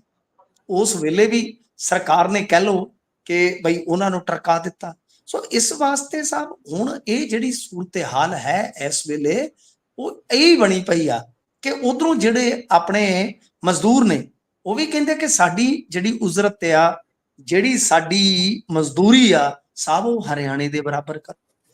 ਤੋ ਪਹੁੰਚੋ ਕਿ ਕਹਾਣੀ ਉੱਥੇ ਜੇ ਖਲੋ ਜਾਂਦੀ ਆ ਕਿ ਬਈ ਇਹਨਾਂ ਨੇ ਵਕਤ ਰਹਿੰਦਿਆਂ ਇਹ ਮਸਲਾ ਹੱਲ ਨਹੀਂ ਕਰਵਾਇਆ। ਸੋ ਇਸੇ ਵਾਸਤੇ ਅੱਜ ਸਰਕਾਰੀ ਖਰੀਦ ਸ਼ੁਰੂ ਹੋ ਚੁੱਕੀ ਆ। ਇਹ ਤੇ ਤੁਸੀਂ ਵੇਖੀ ਜਾਇਓ, ਜੇ ਤੇ ਮਸਲਾ ਹੱਲ ਹੋ ਗਿਆ ਕਿਸੇ ਪੱਖ ਤੋਂ, ਕੇਂਦਰ ਨੇ ਰੈਕ ਰੂਕ ਖਿਲਾ ਦਿੱਤੇ ਤਾਂ ਠੀਕ ਆ, ਨਹੀਂ ਤੇ ਇੱਥੇ ਤੇ ਬੁਰੀ ਹੋਏਗੀ। ਸ਼ੈਲਰਾਂ 'ਚ ਸਪੇਸ ਨਹੀਂ ਹੈ। ਆੜਤੀਆ ਹੜਤਾਲ ਤੇ ਆ, ਉਹ ਕਹਿੰਦੇ 2.5% ਆੜਤ ਕਰੋ ਸਾਡੀ, ਤੇ ਦੂਜੇ ਪਾਸੇ ਮਜ਼ਦੂਰ ਜਿਹੜੇ ਆ ਉਹ ਕਹਿੰਦੇ ਆ ਕਿ ਭਾਈ 2011 ਤੋਂ ਬਾਅਦ ਸਾਡੀ ਤੇ ਲੇਬਰ ਹੀ ਨਹੀਂ ਤੁਸੀਂ ਵਧਾਈ। ਤਾਂ ਉਹਨਾਂ ਦੀ ਆਪਣੀ ਸਮੱਸਿਆ ਹੈ। ਇਹ ਸਮੱਸਿਆਵਾਂ ਵੱਡੀਆਂ ਨੇ ਤੇ ਕੋਸ਼ਿਸ਼ਾਂ ਮੇਰੇ ਖਿਆਲ ਦੇ ਨਾਲ ਛੋਟੀਆਂ, ਮੀਟਿੰਗ ਕਰ ਲਈ, ਇਹ ਕਰ ਲਿਆ, ਉਹ ਕਰ ਲਿਆ, ਪਰ ਉਹ ਪੱਤਰ ਲਿਖ ਦਿੱਤਾ। ਤੇ ਇਹ ਸਾਰੀਆਂ ਚੀਜ਼ਾਂ 2-3 ਮਹੀਨੇ ਪਹਿਲਾਂ ਹੀ ਵੇਖ ਲੈਣੀਆਂ ਚਾਹੀਦੀਆਂ ਸੀ, ਘੱਟੋ ਘੱਟ 1.5 ਮਹੀਨਾ ਪਹਿਲਾਂ ਤੇ ਸਾਰਾ ਕੁਝ ਹੁੰਦਾ। ਹੁਣ 40-50 ਰੈਕ ਸਾਨੂੰ ਐਵਰੇਜ ਚਾਹੀਦੇ ਆ ਇੱਕ ਦਿਨ ਦੇ। ਤੇ ਮੈਂ ਰੈਕ ਦੀ ਵੀ ਤੁਹਾਨੂੰ, ਕਿਉਂਕਿ ਮੈਂ ਸਾਰਾ ਦਿਨ ਇਹਨਾਂ ਚੀਜ਼ਾਂ 'ਚ ਤੁਹਾਡੇ ਵਾਂਗੂ ਧੱਕੇ ਖਾਂਦਾ ਰਹਿਣਾ। ਮੇਰਾ ਇੱਕ ਦੋਸਤ ਆ, ਉਹਦੇ ਕੋਲ ਘੋੜੇ ਆ ਟਰਾਲੇ, ਤੁਸੀਂ ਸਮਝਦੇ ਆ ਨਾ ਜੀ। ਉਹ ਕਹਿੰਦਾ ਕਿ ਯੂਨੀਅਨ 'ਚੋਂ ਨੰਬਰ ਲੱਗ ਗਿਆ ਕਿ ਸਪੈਸ਼ਲ ਲੱਗੀ ਆ। ਮਲੋਟ ਦਾ ਰੈਕ ਤੇ ਉਹ ਕੋਟ ਚਲਾ ਗਿਆ। ਸਾਡੇ ਇਧਰ ਕੋਟ ਕਹਿ ਦਿੰਦੇ ਕੋਟਕਪੂਰੇ ਨੂੰ, ਤੇ ਕੋਟਕਪੂਰੇ ਰੈਕ ਰਿੜ ਕੇ ਨਹੀਂ ਗਿਆ ਚਲਾ, ਟੈਲੀਫੋਨ ਤੇ ਗਿਆ ਚਲਾ। ਕਿਉਂ? ਕਿਉਂਕਿ ਉੱਥੇ ਪਾਵਰ ਸੈਂਟਰ ਹੈ ਕੋਟਕਪੂਰਾ। ਹੁੰਦੇ ਜੇ ਬਾਦਲ ਨੂੰ ਚੀਫ ਮਿਨਿਸਟਰ ਤੇ ਹਿੱਲ ਕੇ ਦਿਖਾ ਦਿੰਦਾ, ਫਿਰ ਇੱਥੇ ਰੈਕ ਰਹਿ ਜਾਣਾ ਸੀ। ਗੱਲ ਤੇ ਇਹੀ ਆ ਨਾ ਸਾਹਿਬ, ਕਿਉਂ ਉਸ ਇੱਥੇ ਰੈਕ ਆਇਆ, ਹਜ਼ੂਰ ਮੂਵਮੈਂਟ ਹੋਣੀ ਸੀ ਚੌਲਾਂ ਦੀ, ਉਹ ਕਹਿੰਦੇ ਜੀ ਉੱਥੇ ਭੇਜ ਦਿਓ। ਆ ਤਾਂ ਸਾਰਾ ਕੁਝ ਚੱਲਣ ਡਿਆ ਜੀ। ਸੋ ਇਹੀ ਹਾਲਾਤ ਨੇ ਕਿ ਵਿਹੜੇ ਆਈ ਜਨ ਤੇ ਬਿੰਨੋ ਕੁੜੀ ਦੇ ਗੰਨ, ਉਹ ਵਾਲਾ ਕੰਮ ਹੋਇਆ ਪਿਆ ਵੀ ਹੁਣ ਜਦੋਂ ਕੰਨ ਵਿੰਨਣ ਲਈ ਵੀ ਇਹਨਾਂ ਦੇ ਕੋਲ ਕੋਈ ਤਿੱਖੀ ਚੀਜ਼ ਨਹੀਂ ਹੈਗੀ। ਜੀ ਐਵੇਂ ਝਾੜੂ ਦਾ ਤੀਲਾ ਜਿਹਾ ਲਈ ਫਿਰਦੇ ਆ, ਉਹਦੇ ਨਾਲ ਹੀ ਵਿੰਨਣ ਨੂੰ ਫਿਰਦੇ ਆ ਜੀ। ਸੋ ਅੰਤਲੇ ਦਿਨਾਂ ਤੇ ਫਿਰ ਮਿਹਨਤਾਂ ਤੇ ਹੀ ਆ ਜਾਂਦਾ ਕੰਮ। ਹੁਣ ਦੇਖੋ ਬਣਦਾ ਕੀ ਆ, ਪਰ ਆਪਾਂ ਅਗਲੀ ਖਬਰ ਵੱਲ ਚੱਲਦੇ ਹਾਂ। ਕਹਿੰਦੇ ਜਸਟਿਸ ਸ਼ਿਖਾਵਤ ਹੋਣਾ ਦੀ ਸੁਰੱਖਿਆ 'ਚ ਰਹੇਗੀ ਬਾਹਰੀ ਪੁਲਿਸ ਜੀ। ਦੇਖੋ ਗੱਲ ਇਹ ਆ ਕਿ ਸਾਨੂੰ ਖੁਦ ਨੂੰ ਸ਼ਰਮ ਆਉਂਦੀ ਹੈ ਇਹੋ ਜਿਹੀਆਂ ਸ਼ਰਮਨਾਕ ਖਬਰਾਂ ਕਰਦਿਆਂ ਨੂੰ ਕਿ ਬਈ ਹੁਣ ਜਿਹੜੇ ਜਸਟਿਸ ਸ਼ਿਖਾਵਤ ਜਿਹੜੇ ਆ, ਇਹ ਉਹੀ ਨੇ ਜਿਹੜੇ ਅੰਮ੍ਰਿਤਸਰ ਗਏ ਸੀ ਮੱਥਾ ਟੇਕਣ ਤੇ ਸਿਕਿਉਰਿਟੀ ਦੇ ਵਿੱਚੋਂ ਹੀ ਕਿਸੇ ਦਾ ਪਿਸਟਲ ਖੋਹ ਕੇ ਤੇ ਖੁਦਕੁਸ਼ੀ ਕਰ ਲਈ ਇੱਕ ਸਾਊਥ ਦੇ ਨੌਜਵਾਨ ਨੇ। ਹੁਣ ਉਹਦੇ 'ਚ ਕੀ ਆ ਕਿ ਉਹ ਤੋਂ ਇਲਾਵਾ ਇੱਕ ਵਾਰੀ ਇਹਨਾਂ ਦੀ ਕਾਰ ਬਰਨਾਲੇ ਰੋਕੀ ਗਈ ਆ। ਹੁਣ ਕਿਹਨਾਂ ਨੇ ਰੋਕੀ ਆ ਪਤਾ ਨਹੀਂ ਹੈ। ਕੋਈ ਧਰਨਾ ਚੱਲ ਰਿਹਾ ਸੀ, ਕਿਸਾਨ ਧਰਨਾ ਸੀ, ਮਜ਼ਦੂਰ ਧਰਨਾ ਸੀ, ਜਾਂ ਕੋਈ ਸਿਆਸੀ ਧਰਨਾ। ਹਾਈ ਕੋਰਟ ਨੇ ਜਦੋਂ ਇਹਦਾ ਸਵੈ ਨੋਟਿਸ ਲੈ ਕੇ ਅੰਮ੍ਰਿਤਸਰ ਵਾਲੀ ਘਟਨਾ ਦਾ ਸੁਣਵਾਈ ਕੀਤੀ, ਆਖਿਆ ਕਿ ਸਾਨੂੰ ਪੰਜਾਬ ਪੁਲਿਸ ਤੇ ਕੋਈ ਭਰੋਸਾ ਨਹੀਂ। ਅਸੀਂ ਇਹਦੀ ਕਾਰਕਰਦਗੀ ਤੇ ਕਈ ਵਾਰ ਸਵਾਲ ਚੁੱਕਦੇ ਹਾਂ, ਪਰ ਸਾਨੂੰ ਹੁਣ ਸੁਰੱਖਿਆ ਜਿਹੜੀ ਆ ਉਹ ਨਿਰਪੱਖ ਰਾਜ ਦੀ ਚਾਹੀਦੀ ਆ। ਮਤਲਬ ਕਿ ਹਰਿਆਣੇ ਦੀ ਦੇ ਦਿਓ, ਚੰਡੀਗੜ੍ਹ ਦੀ ਦੇ ਦਿਓ, ਅਸੀਂ ਪੰਜਾਬ ਪੁਲਿਸ ਤੇ ਨਹੀਂ ਯਕੀਨ ਕਰਦੇ। ਅੱਜ ਤੱਕ ਹਜ਼ੂਰ ਇਹ ਜਿਹੜੇ ਕਹਿੰਦੇ 76 ਸਾਲਾਂ 'ਚ ਤੁਸੀਂ ਬੋਲੇ ਕਿ ਨਹੀਂ, 76 ਸਾਲਾਂ 'ਚ ਹੋ ਗਿਆ। ਅਰੇ ਭਾਈ 70 ਸਾਲਾਂ 'ਚ ਇਹ ਨਹੀਂ ਸੀ ਹੋਇਆ ਕਦੇ ਕਿ Punjab and Haryana high court ਕਹਿ ਦੇਵੇ ਕਿ ਨਹੀਂ ਜੀ ਸਾਨੂੰ ਕੋਈ ਯਕੀਨ ਨਹੀਂ ਹੈ ਜੱਜਾਂ ਦੀ ਸੁਰੱਖਿਆ। ਤਾਂ ਕੀ ਸਾਡੇ ਵਾਸਤੇ ਕੋਈ ਬੜੀ ਫਖਰ ਵਾਲੀ ਗੱਲ ਹੈ, ਮਾਣ ਵਾਲੀ ਗੱਲ ਹੈ? ਨਹੀਂ, ਸਾਡੇ ਵਾਸਤੇ ਨਮੋਸ਼ੀਜਨਕ ਹੈ। ਸਾਡੇ ਵਾਸਤੇ ਇਹ ਕਹਿ ਲਓ ਕਿ ਬੱਬਰ 'ਚ ਪਾਣੀ ਪਾ ਕੇ ਨੱਕ ਡੋਬ ਕੇ ਮਰਨ ਵਾਲੀ ਗੱਲ ਹੈ ਕਿ ਜਿਸ ਪੰਜਾਬ ਪੁਲਿਸ ਨੂੰ ਇੱਕ ਕਾਬਲ ਪੁਲਿਸ ਸਮਝਿਆ ਜਾਂਦਾ ਹੈ ਦੇਸ਼ ਦੇ ਵਿੱਚ, ਉਸ ਪੁਲਿਸ ਦੀ ਅੱਜ ਦੁਰਦਸ਼ਾ ਡੀਜੀਪੀ ਤੇ ਭਗਵੰਤ ਮਾਨ ਸਰਕਾਰ ਨੇ ਇਹ ਕਰ ਦਿੱਤੀ ਆ ਕਿ ਜਸਟਿਸ ਕਹਿ ਰਹੇ ਆ ਕਿ ਨਾ ਬਾਈ ਸਾਨੂੰ ਡਰ ਲੱਗਦਾ, ਦੂਰ ਲੈ ਜਾਓ ਇਹਨਾਂ। ਤਾਂ ਸ਼ਿਖਾਵਤ ਸਾਹਿਬ ਦੀ ਸਿਕਿਉਰਿਟੀ 'ਚ ਇਹਨਾਂ ਨੇ ਅੱਜ ਸ਼ਾਇਦ ਚੰਡੀਗੜ੍ਹ ਜਾ ਹਰਿਆਣਾ ਪੁਲਿਸ ਲਾ ਦਿੱਤੀ। ਤਾਂ ਆ ਕੁਝ ਹੋ ਰਿਹਾ ਸਾ ਨਾ, ਸਾਡੇ ਕੋਲੋਂ ਪੁਲਿਸ ਦੇ ਵਿੱਚ ਸੁਧਾਰ ਹੋ ਰਹੇ, ਨਾ ਪੌਣ ਪਾਣੀ 'ਚ ਸੁਧਾਰ ਹੋ ਰਿਹਾ, ਨਾ ਪੈਸੇ 'ਚ ਸੁਧਾਰ ਹੋ ਰਿਹਾ। ਪੈਸਾ ਧੇਲਾ, ਆਰਥਿਕਤਾ, ਠੀਕ ਹੈ ਜੀ। ਨਾ ਸਾਡੇ ਜੋ ਪੀਪਲਸ, ਜੋ ਲੋਕ ਨੇ, ਨਾ ਸਾਡੇ ਉਹਨਾਂ ਦੇ ਭਾਗ ਸੁਧਰ ਰਹੇ ਨੇ। ਅਸੀਂ ਕੀ ਸੁਧਾਰ ਰਹੇ ਹਾਂ? ਅਸੀਂ ਇੱਕ ਪੱਪਾ ਹੋਰ ਸੁਧਾਰ ਰਹੇ ਹਾਂ ਕਿ ਜਿਹੜੇ ਪਾਵਰ 'ਚ ਆ, ਪੱਪਾ ਪਾਵਰ 'ਚ, ਉਹਨਾਂ ਦੇ ਪਰਿਵਾਰ ਸੁਧਾਰ ਰਹੇ ਹਾਂ ਅਸੀਂ। ਜੀ ਉਹ ਸੋਨਿਆਂ ਦੇ ਗਹਿਣੇ ਗੱਟੇ ਨਾਲ ਲੱਦੇ ਜਾਂਦੇ ਆ, ਉਹਨਾਂ ਦੇ ਆਲੇ ਦੁਆਲੇ ਸਿਕਿਉਰਿਟੀਆਂ 2-2 ਕਰੋੜ ਦੀਆਂ ਗੱਡੀਆਂ 'ਚ ਘੁੰਮਦੇ ਨੇ।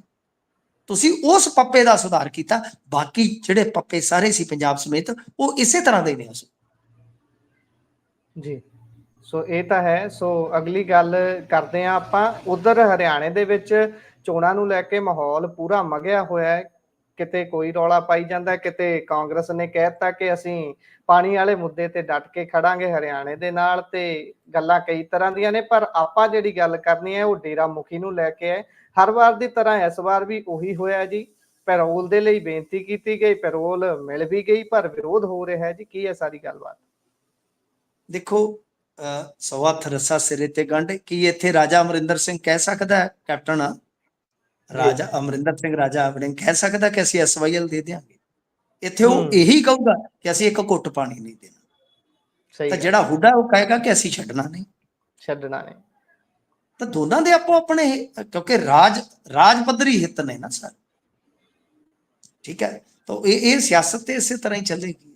ਸਾਡੇ ਕੋਲ ਇੱਕ ਬੂੰਦ ਨਹੀਂ, ਉਹ ਕਹਿਣਗੇ ਕਿ ਬੂੰਦ ਅਸੀਂ ਛੱਡਣੀ ਨਹੀਂ।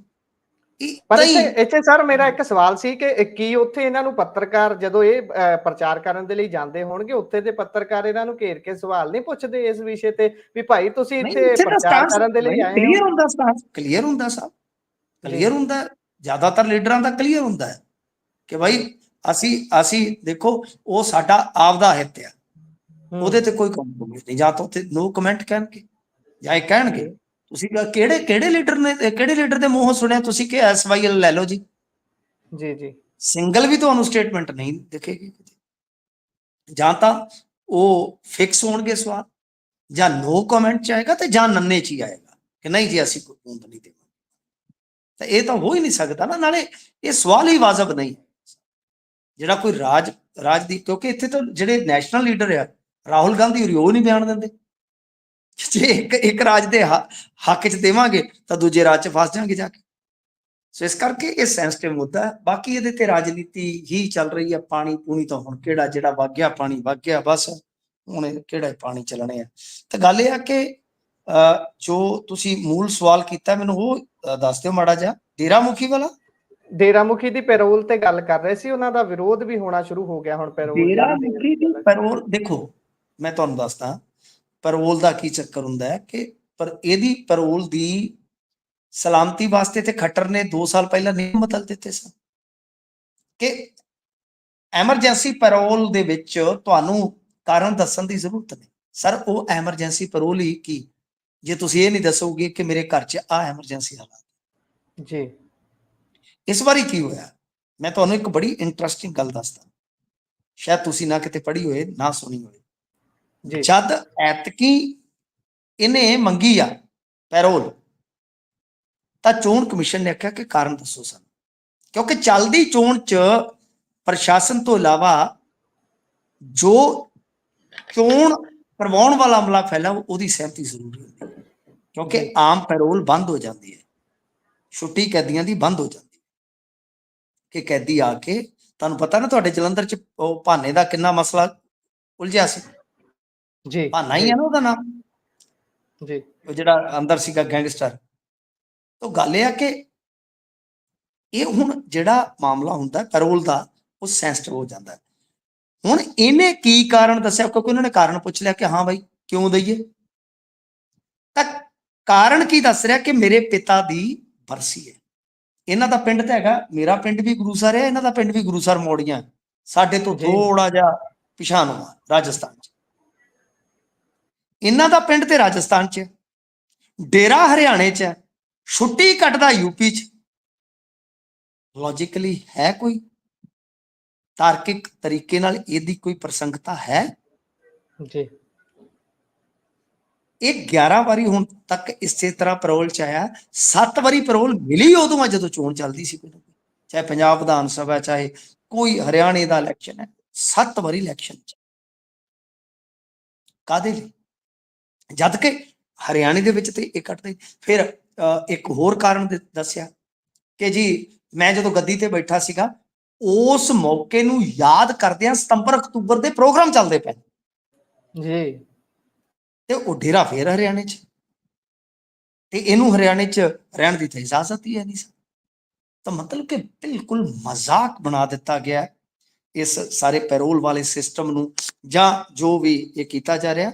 ਸੋ ਵਿਰੋਧ ਜਤਾਇਆ ਕਾਂਗਰਸ ਨੇ ਚੋਣ ਕਮਿਸ਼ਨ ਨੂੰ ਕਿਹਾ ਕਿ ਨਹੀਂ ਜੀ, ਇਹਨੂੰ ਪੈਰੋਲ ਨਹੀਂ ਦਿੱਤੀ ਜਾਣੀ ਚਾਹੀਦੀ, ਕਿਉਂਕਿ ਇਹ ਨਿਰੋਲ ਸਿੱਧਾ ਕਹਿ ਲਓ ਕਿ ਸਪਸ਼ਟ ਤੱਥ ਆ ਕਿ ਵੋਟਾਂ ਨੂੰ ਪ੍ਰਭਾਵਿਤ ਕਰ ਸਕਦਾ ਹੈ। ਜੀ ਸੋ ਦੂਜੇ ਪਾਸੇ ਚਲੀਏ ਤਾਂ ਸੀਚੇਵਾਲ ਸਾਹਿਬ ਨੇ ਕੇਂਦਰ ਨੂੰ ਸ਼ਿਕਾਇਤ ਭੇਜੀ ਹੈ ਜੀ। ਕੀ ਹੈ ਇਹ ਸ਼ਿਕਾਇਤ ਤੇ ਮਾਮਲਾ ਕੀ ਹੈ ਸਾਰਾ? ਦੇਖੋ, ਸੀਚੇਵਾਲ ਸਾਹਿਬ ਜੋ ਗੱਲ ਕਹਿ ਰਹੇ ਨੇ, ਇਹ ਕਹਿੰਦੇ ਆ ਕਿ ਜਲੰਧਰ ਰੀਜਨਲ ਪਾਸਪੋਰਟ ਆਫਿਸ ਦੇ ਵਿੱਚ ਭ੍ਰਿਸ਼ਟਾਚਾਰ ਆ, ਕੇਂਦਰ ਜਾਂਚ ਕਰਵਾਵੇ। ਫਰਵਰੀ ਦੇ ਵਿੱਚ ਇੱਥੇ ਸੀਬੀਆਈ ਦੀ ਰੇਡ ਵੀ ਹੋਈ ਸੀਗੀ, ਤੇ ਇਸ ਤੋਂ ਪਹਿਲਾਂ ਤੁਹਾਨੂੰ ਯਾਦ ਹੋਣਾ ਸਾਹਿਬ ਕਿ ਅੰਮ੍ਰਿਤਸਰ ਦੇ ਵਿੱਚ ਜੋ ਪਾਸਪੋਰਟ ਕੇਂਦਰ ਆ, ਤਾਂ ਉਹਦੇ ਵਿੱਚ ਵੀ ਕਿਤੇ ਨਾ ਕਿਤੇ ਇਸੇ ਤਰ੍ਹਾਂ ਦੇ ਹੀ ਦੋਸ਼ ਲੱਗੇ ਸਨ ਤੇ ਲਾਏ ਸਨ MP ਔਜਲਾ ਨੇ। ਤਾਂ ਸਾਹਿਬ ਗੱਲ ਇਹ ਆ ਕਿ ਇਹ ਸਾਰਾ ਕੁਝ ਜੇ ਚੱਲ ਰਿਹਾ ਹੈ ਤਾਂ ਬਹੁਤ ਹੀ, ਮੈਂ ਕਹੂੰਗਾ ਕਿ ਮਾੜੀ ਗੱਲ ਆ। ਹੁਣ ਆਪਾਂ ਨੂੰ ਵੀ ਪਤਾ ਹੈ, ਗਾਏ ਬਗਾਏ ਆਪਾਂ ਖਬਰਾਂ ਸੁਣਦੇ ਰਹਿੰਦੇ ਆ ਜੀ, ਤੁਸੀਂ ਵੀ ਸੁਣਦੇ ਰਹਿੰਦੇ ਹੋ, ਖਬਰਾਂ ਦੇ ਨਾਲ ਵਾਹ ਵਾਸਤਾ ਵੀ ਹੈ ਕਿ ਇਸ ਤਰ੍ਹਾਂ ਹੁੰਦਾ ਹੈ। ਐਮਰਜੈਂਸੀ ਕਿਸੇ ਨੂੰ ਹੁੰਦੀ ਆ ਤਾਂ ਉਹਦੇ ਤੋਂ ਮੋਟੀ ਰਕਮ ਲੈ ਕੇ ਉਹਨੂੰ ਅਪਾਇੰਟਮੈਂਟ ਦਵਾ ਦਿੱਤੀ ਜਾਂਦੀ ਹੈ। ਅਪਾਇੰਟਮੈਂਟ ਛੱਡੋ, ਇੱਥੇ ਤੇ ਪਾਸਪੋਰਟ ਦੇ ਦਿੱਤੇ ਜਾਂਦੇ ਨੇ। ਕਿੰਨੇ ਗੈਂਗਸਟਰ ਜਿਹੜੇ ਉਹ ਫੇਕ ਪਾਸਪੋਰਟਾਂ ਤੇ ਨਿਕਲੇ। ਲਾਰੈਂਸ ਦੇ ਭਰਾ ਵਾਲਾ ਮਸਲਾ ਕੀ ਸੀ, ਉਹ ਵੀ ਤਾਂ ਫੇਕ ਪਾਸਪੋਰਟ ਤੇ ਨਿਕਲਿਆ ਸੀਗਾ। ਸੋ ਇਹ ਸ਼ਿਕਾਇਤ ਜਿਹੜੀ ਆ ਉਹ ਇਹਨਾਂ ਦੀ ਜਾਂਚ ਮੰਗਦੀ ਆ। ਜਾਂਚ ਜਿਹੜੀ ਹੈ ਉਹ CBI ਨੇ ਜਦੋਂ ਰੇਡ ਕੀਤੀ ਹੈ ਤੇ ਅੱਗੇ ਵੀ ਜਾਂਚ ਵਧਾ ਦੇਣੀ ਚਾਹੀਦੀ ਆ। ਮੇਰੇ ਖਿਆਲ ਦੇ ਨਾਲ ਇਹ ਜ਼ਰੂਰੀ ਹੈ, ਇਹ ਜ਼ਰੂਰੀ ਹੈ, ਇਹ ਜਾਂਚ ਪੜਤਾਲ ਹੋਣੀ ਚਾਹੀਦੀ ਆ। ਇਹਦੇ ਵਿੱਚ ਬਹੁਤ ਕੁਝ ਨਿਕਲੇਗਾ। ਮੈਂ ਇਸ ਕਰਕੇ ਕੋਈ ਨਖੇਦੀ ਨਹੀਂ ਕਰਾਂਗਾ ਐਵੇਂ ਬਿਨਾਂ ਗੱਲ ਤੋਂ ਕਿ ਸੀਚੇਵਾਲ ਸਾਹਿਬ ਫਲਾਣੇ ਤੋਂ ਰਾਜ ਸਭਾ ਮੈਂਬਰ ਹੈ। ਨਹੀਂ, ਜੇ ਇਹਨਾਂ ਨੇ ਮੁੱਦਾ ਚੁੱਕਿਆ, ਬੜੀ ਜ਼ੋਰਤ ਨਾਲ ਚੁੱਕਿਆ, ਇਸ ਮੁੱਦੇ ਦੇ ਵਿੱਚ ਕਿਤੇ ਨਾ ਕਿਤੇ ਜਾਂਚ ਦੀ ਗੁੰਜਾਇਸ਼ ਹੈ। ਬਹੁਤ ਕੁਝ ਨਿਕਲੇਗਾ ਜੇ ਜਾਂਚ ਪੜਤਾਲ ਕੀਤੀ ਜੀ। ਸੋ ਹੁਣ ਗੇਂਦ ਜਿਹੜੀ ਹੈ ਕੇਂਦਰ ਦੇ ਪਾਲੇ 'ਚ ਹੈ ਵੀ ਕਦੋਂ ਟੀਮ ਆਉਂਦੀ ਹੈ ਤੇ ਕਦੋਂ ਜਾਂਚ ਹੁੰਦੀ ਹੈ। ਪਰ ਆਪਾਂ ਅੱਗੇ ਚੱਲਦੇ ਹਾਂ। ਬੁਲਡੋਜ਼ਰ ਕਲਚਰ ਜਿਸ ਨੂੰ ਬਹੁਤ ਜ਼ਿਆਦਾ ਸਰਾਇਆ ਵੀ ਜਾਂਦਾ ਹੈ ਤੇ ਜਿਹਦੀ ਬਹੁਤ ਸਾਰੇ ਲੋਕ ਨਿਖੇਧੀ ਵੀ ਕਰਦੇ ਨੇ, ਪਰ ਹੁਣ ਸੁਪਰੀਮ ਕੋਰਟ ਇਸ ਨੂੰ ਲੈ ਕੇ ਸਖਤ ਹੋਈ ਹੈ। ਬੀਤੇ ਦਿਨੀ ਵੀ ਇੱਕ ਟਿੱਪਣੀ ਕੀਤੀ ਸੀ ਸੁਪਰੀਮ ਕੋਰਟ ਨੇ, ਐਤਕੀ ਕੀ ਕਿਹਾ ਜੀ? ਦੇਖੋ, ਸੁਪਰੀਮ ਕੋਰਟ ਨੇ ਸਪਸ਼ਟ ਕਰ ਦਿੱਤਾ ਹੈ ਕਿ ਫੈਸਲਾ ਆਉਣ ਤੱਕ ਬਲਡੋਜ਼ਰ ਨਹੀਂ ਚਲਾਓਗੇ ਤੁਸੀਂ ਜੀ, ਤੇ ਜੇ ਤੋੜ-ਫੋੜ ਕਰ ਦਿੱਤੀ ਤੁਸੀਂ ਕਿਤੇ ਤੇ ਉਹਦੀ ਜਿਹੜੀ ਰੀਕਨਸਟਰਕਸ਼ਨ ਹੋਏਗੀ ਉਹ ਤੁਹਾਡੇ ਤੋਂ ਵਸੂਲ ਕੀਤੀ ਜਾਏਗੀ। ਤਾਂ ਬਹੁਤ ਤਗੜਾ ਇੱਕ ਤਰ੍ਹਾਂ ਨਾਲ ਇਹਨਾਂ ਨੇ ਆਰਡਰ ਜਿਹੜਾ ਹੈ ਉਹ ਇੱਕ ਤਰ੍ਹਾਂ ਨਾਲ ਹੁਣ ਸਟੇ ਕਹਿ ਲਈਏ, ਆਰਡਰ ਤਾਂ ਹਲੇ ਅਸਲੀ ਆਏਗਾ ਕਿ ਪੱਕਾ ਕਰ ਦਿੱਤਾ ਕਿ ਜਦੋਂ ਤੱਕ ਸੁਣਵਾਈ ਪੂਰੀ ਹੋ ਕੇ ਅਸੀਂ ਕੋਈ ਪੱਕਾ ਆਰਡਰ ਨਹੀਂ ਦੇਵਾਂਗੇ, ਲਾਸਟ ਵੈਰਡਿਕਟ, ਉਦੋਂ ਤੱਕ ਤੁਹਾਡੇ ਬਲਡੋਜ਼ਰ ਨੂੰ ਬ੍ਰੇਕ ਰਹੇ। ਉਹਦੇ ਕਾਰਨ ਨੇ ਸਭ। ਮੱਧ ਪ੍ਰਦੇਸ਼ ਦੇ ਵਿੱਚ ਮੈਂ ਤੁਹਾਨੂੰ ਇੱਕ ਅੰਕੜੇ ਰਾਹੀਂ ਦੱਸਦਾ ਕਿ 259 ਦੋਸ਼ੀਆਂ ਦੇ ਘਰ ਢਾਏ ਗਏ ਜੀ, ਜਿਹਦੇ ਚ ਲਗਭਗ 250 ਮੁਸਲਮਾਨ ਸਨ। ਠੀਕ ਹੈ ਨਾ ਜੀ, 250 ਜੀ। ਤੇ ਇਹਦੇ ਵਿੱਚ ਵੀ ਜੇ ਤੁਸੀਂ ਅੱਗੇ ਜਾ ਕੇ ਦੇਖੋਗੇ ਅੰਕੜੇ ਯੂਪੀ ਦੇ ਵਿੱਚ ਜਿਹੜੀਆਂ ਕਾਰਵਾਈਆਂ ਹੋਈਆਂ ਨੇ ਸਰ, ਉਹ ਇੰਨੀਆਂ ਜ਼ਿਆਦਾ ਨੇ ਜਿਵੇਂ 1535, ਜ਼ਿਆਦਾਤਰ ਮੁਸਲਮਾਨਾਂ ਦੇ। ਮੱਧ ਪ੍ਰਦੇਸ਼ ਦੇ ਰਤਲਾਮ ਦੇ ਮਦਾਰੀਪੁਰਾ ਦੇ ਵਿੱਚ ਕੀ ਹੋਇਆ ਸੀ ਮੁਹੰਮਦ ਹੁਸੈਨ ਦੇ ਨਾਲ, ਉੱਥੇ ਸੁਪਰੀਮ ਕੋਰਟ ਦੇ ਵਿੱਚ ਹੀ ਇੱਕ ਦਾਸਤਾਨ ਦੱਸੀ ਗਈ ਸੀ। ਹੁਸੈਨ ਨੇ ਕਿਹਾ ਸੀਗਾ ਕਿ ਮੇਰੇ ਬੇਟੇ ਨੂੰ ਕੋਰਟ ਨੇ ਦੋਸ਼ੀ ਕਰਾਰ ਨਹੀਂ ਦਿੱਤਾ ਸੀ, ਪਰ ਜ਼ਿਲ੍ਹਾ ਪ੍ਰਸ਼ਾਸਨ ਨੇ FIR ਦੇ ਨਾਮ ਜਦੋਂ ਨਾਮਜ਼ਦ ਹੋਏ ਤਾਂ ਨਾਲ ਦੀ ਨਾਲ ਦੋਸ਼ੀ ਮੰਨ ਲਿਆ ਤੇ 7 ਮੈਂਬਰ ਜਿਹੜੇ ਸੀ, ਦਿਹਾੜੀਦਾਰ ਬੰਦਾ ਸੀ ਮੈਂ, 7 ਮੈਂਬਰ ਬੇਕਾਰ ਕਰ ਦਿੱਤੇ। 5 ਜਨਵਰੀ 90 ਨੂੰ ਮੇਰੇ ਦਾਦਾ ਨੂਰ ਮੁਹੰਮਦ ਨੇ 180 ਗਜ਼ ਜ਼ਮੀਨ ਖਰੀਦੀ ਸੀ ਜੀ।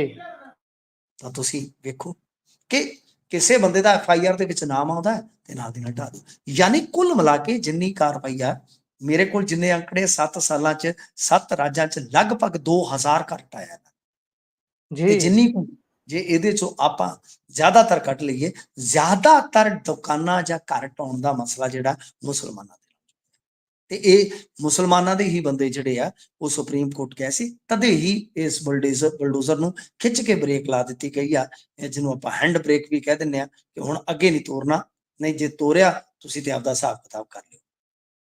ਜੀ, ਸੋ ਹੁਣ ਵੇਖਦੇ ਹਾਂ ਕਿ ਅੱਗੇ ਇਸ ਤੇ ਫਾਈਨਲ ਕੀ ਆਉਂਦਾ ਹੈ, ਪਰ ਇਸੇ ਵੇਲੇ ਪ੍ਰੋਗਰਾਮ ਹੁਣ ਖਤਮ ਕਰਨ ਵੱਲ ਆਪਾਂ ਵੱਧਦੇ ਹਾਂ। ਪ੍ਰੋਗਰਾਮ ਦਾ ਸਮਾਂ ਇੱਥੇ ਸਮਾਪਤ ਹੁੰਦਾ ਹੈ। ਸੋ ਮਿੰਟੂ ਜੀ, ਤੁਸੀਂ ਸਮਾਂ ਦਿੱਤਾ, ਬਹੁਤ ਬਹੁਤ ਧੰਨਵਾਦ। ਸਤਿ ਸ਼੍ਰੀ ਅਕਾਲ। ਸਤਿ ਸ੍ਰੀ ਅਕਾਲ। ਸੋ ਇਹ ਸਨ ਸਾਡੇ ਨਾਲ ਮਿੰਟੂ ਗੁਰਸਰੀਆ ਜੀ, ਜਿਨ੍ਹਾਂ ਨੇ ਸਾਰੀਆਂ ਖਬਰਾਂ ਦੇ ਉੱਪਰ ਚਾਨਣਾ ਪਾਇਆ ਤੇ ਕੱਲੀ ਕੱਲੀ ਖਬਰ ਦੀ ਤਫਸੀਲ ਤਹਿ ਤੱਕ ਗਏ ਨੇ। ਸੋ ਪ੍ਰੋਗਰਾਮ ਤੁਹਾਨੂੰ ਕਿਹੋ ਜਿਹਾ ਲੱਗਿਆ, ਤੁਸੀਂ ਆਪਣੇ ਵਿਚਾਰ ਟਿੱਪਣੀਆਂ ਸਾਡੇ ਨਾਲ ਜ਼ਰੂਰ ਸਾਂਝੇ ਕਰਿਓ। ਜੁੜੇ ਰਹੋ ਪੰਜਾਬੀ ਰੇਡੀਓ ਤੇ ਪੰਜਾਬੀ TV USA ਦੇ ਨਾਲ। ਧੰਨਵਾਦ। ਸਤਿ ਸ਼੍ਰੀ ਅਕਾਲ।